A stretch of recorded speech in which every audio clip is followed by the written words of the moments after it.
Ghost is alive. He made it. He saw the army of the dead and said, forget all of this shit. I'm out of here. They don't pay me enough to be doing this. He's in the preview for next week. That's how I'm so cool about him not being dead.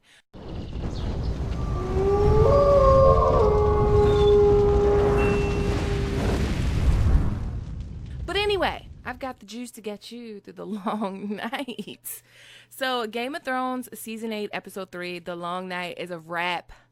And I got questions. So first of all, no one saw that coming. Some of my predictions were wrong. Some were right. We've all got shit wrong. Get over it.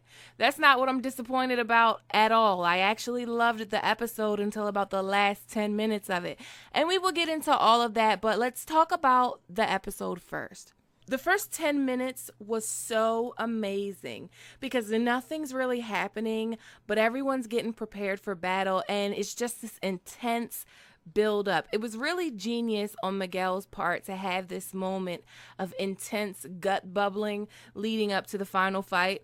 Melisandre, she just came out of the woods, like literally she came out of the woods. And then she comes in and turns the Dothraki into the fiery hand. I mean, likely the fiery hand didn't fit into the budget, but nonetheless, I like the DIY fiery hand Dothraki mix. That was badass. I mean, Melisandre was badass in this entire episode, all the way up until her death.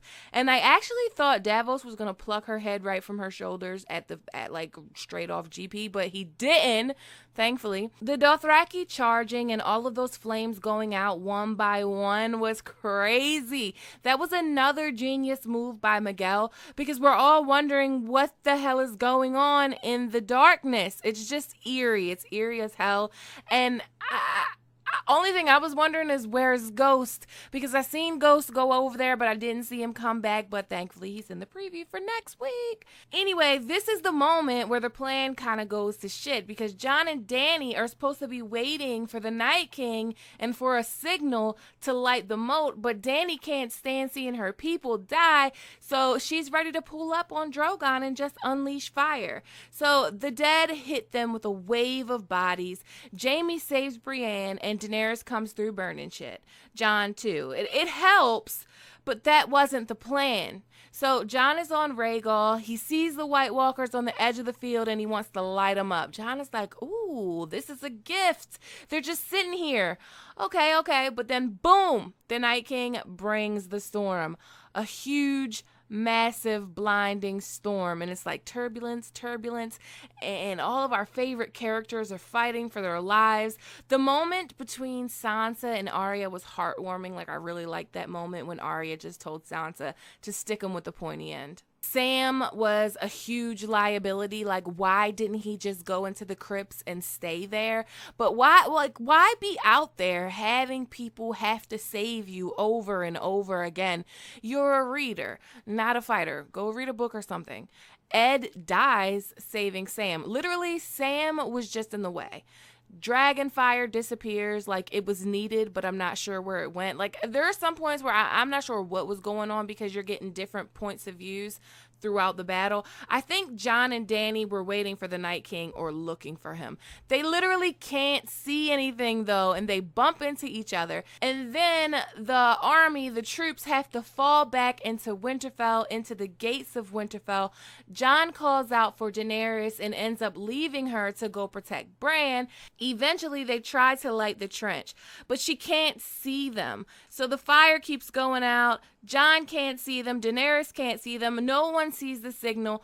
Arya saves the Hound, and Melisandre comes through and says a magical spell, and boom, the trench is blazing. Sansa and Tyrion are having like sidebar in the crypts. Sansa tells Tyrion he was the best of all her husbands, but it wouldn't work because of his divided loyalties to the Dragon Queen. And Missandei shuts her down. Like, seriously?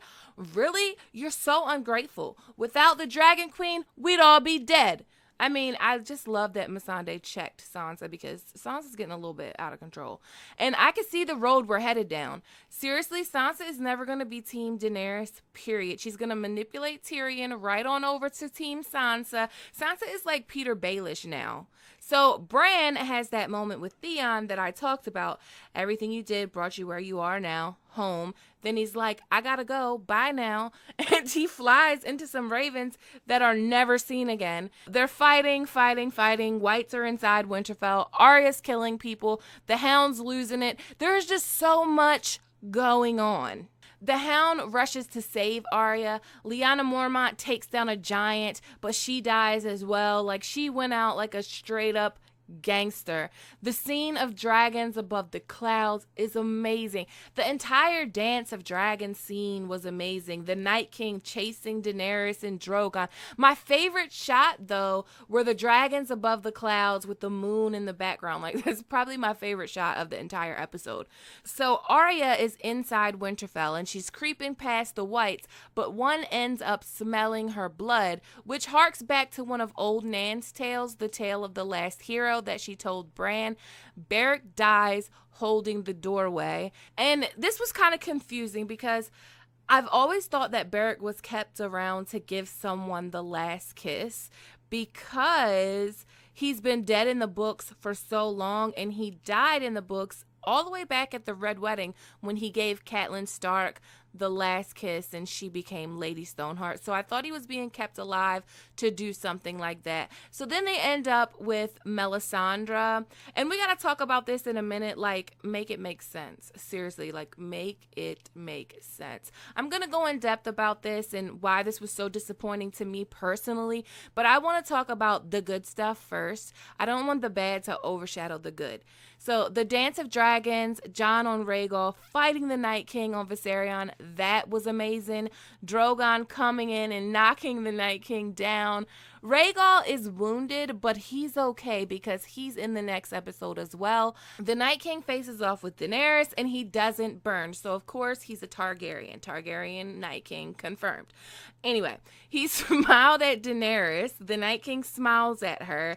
And then he's like, he's about to face off with Jon, but then he brings people back and they surround Jon, and the Daenerys saves Jon again for like the third time during this episode. And it's like, she can't be too focused on the throne, and the throne can't be all that she cares about, or she would just let him die. But I digress. The dead start rising from the crypts. Not all of the dead, though. It just seemed like a few, like the ones who didn't have their iron swords on their laps. So the dead just started jumping on Drogon. That was so badass. That CGI alone deserves an Emmy. It looked like 1,000 fleas were on Drogon, and he was just trying to shake them off like a dog. But I think Drogon got wounded pretty badly. Daenerys falls off of Jorah. Jorah saves the day, and Jorah dies saving Daenerys.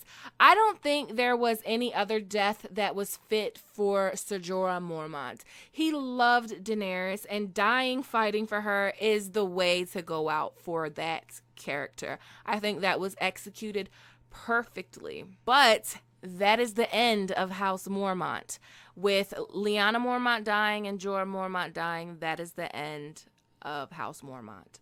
But I did want to touch back on Drogon a minute. I think he could have been injured pretty badly because they were like stabbing him up when they were jumping on him. And so it was like either that or he was feeling Daenerys' emotions because he kind of just laid down beside her while she was crying. So then Sansa and Tyrion are hiding behind Ned's statue. Ned protecting Sansa even in death was so touching. I loved it. The music, I can't play it, but it was like a piano mixed with the Light of the Seven. It was beautiful. It really reminded me of the build up to the Light of the Seven. But let's talk about that ending, though, because this is what I really had problems with. First off, Bran is dead weight. Get rid of him. He can go. He can go. He has no purpose. He doesn't do anything, and he's supposed to be this powerful Greenseer that does nothing. Theon sacrifices himself for Bran, which I knew that was going to happen. It followed Theon's preview chapter from Winds of Winter. But out of nowhere, Arya comes through like Air Jordan and stabs him with the Valyrian steel dagger, and it's shocking. Yeah, no one saw it coming, but that does not make it good. I'm down for the spectacle. I'm down for the awe. I'm down for the shock, but make it make sense. And I listened to the Inside the Episode from Dan and Dave to see what kind of sense they were going to try to make of it, and it pissed me off even more.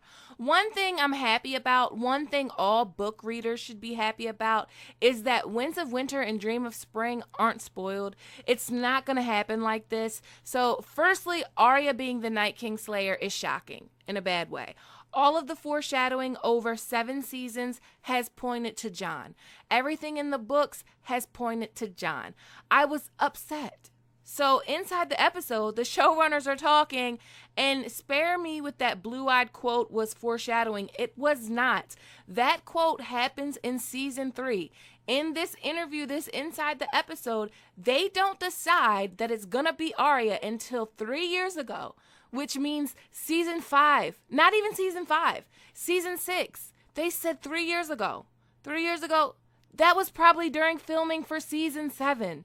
So I don't know, guys. I didn't like it. So they go on to say, and this is a quote, "She seemed like the best candidate provided we weren't thinking of her in that moment."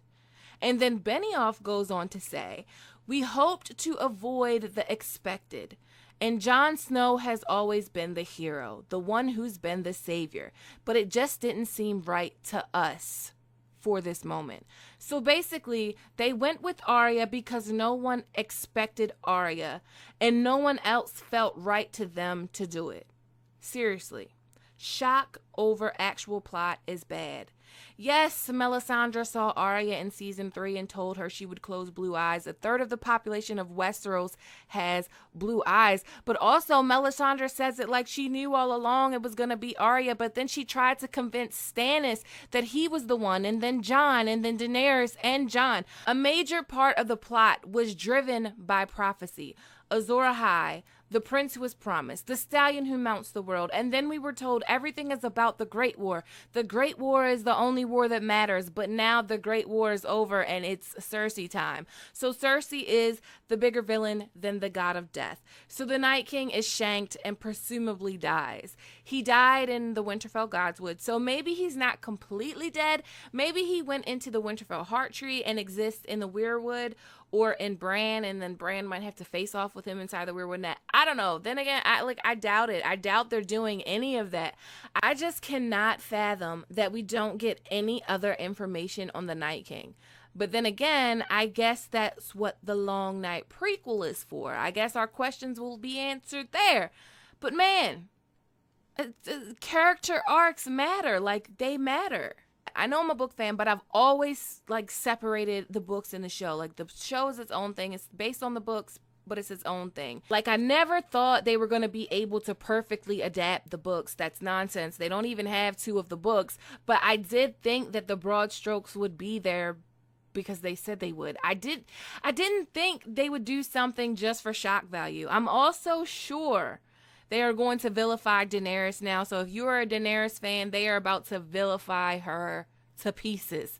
The last 3 episodes are going to be more for the throne stuff. None of the higher mysteries, none of the White Walker stuff. But if it's a Song of Ice and Fire you like, and the higher mysteries and magic and the character arcs and all of that, then be sure to tune into Obsidian Nights. Obsidian Nights is a podcast that I will be doing with Quinn from Ideas of Ice and Fire. It's only about the books. It's a complete reread, so you get to experience the story through a new lens. It's going to be highly produced. It's going to be quality shit. But my preview for episode 4 will be out tomorrow. We're going to be talking politics, so I expect a lot of political drama and conflicted folks coming up in the next episode. And let me just say, I don't want to take away anything from the hard work that the cast and everyone that participated in this episode put in, because the episode overall was amazing. It's just that last 10 minutes I just can't get with it, and I can't get with the fact that the Night King was so easily defeated but has been such a menace all of these seasons. But anyway, as always, thanks for watching. Thanks to everyone that supports me on Patreon. If you like this video, please give it a thumbs up. Please click that subscribe button, hit that notification bell, and join the Sweet Summer family. Okay, my sweet summer children, have a good day.